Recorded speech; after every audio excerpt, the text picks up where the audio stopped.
Want to know how to use ticket tool on Discord? In this video, I will guide you step by step on how you can use the ticket tool on Discord. The first thing you want to do is open your web browser. Now head over to tickettool.xyz.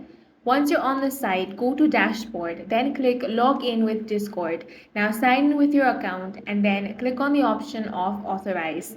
After that, click on invite, choose the server you want to add to and then click continue to Discord.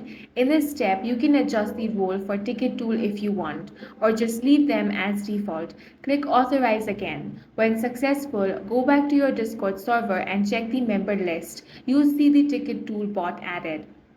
Next, go to server settings, then select roles. Here you can create new roles if needed. For example, create members, moderators, and support staff roles. Once done, place ticket tool below moderators and support staff. Now click Save Changes.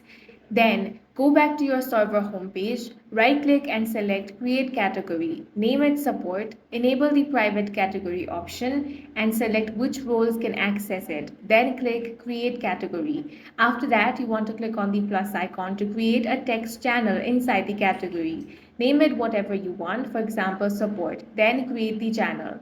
Now go back to Discord tool, open the dashboard and click Manage. Create a new panel by clicking the plus icon and name it Support. Assign the support staff role for access and save changes. Return to category, open your support category and save.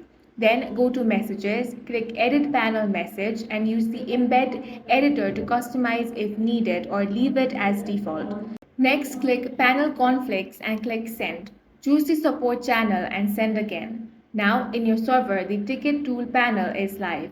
Members can click Create Ticket, which will open a new private text channel. To close a ticket, click Close and confirm by clicking Close again. That's it. This is how you set up and use ticket tool in Discord to manage tickets easily. If you found this video useful, make sure to hit the like button and subscribe for more videos like this.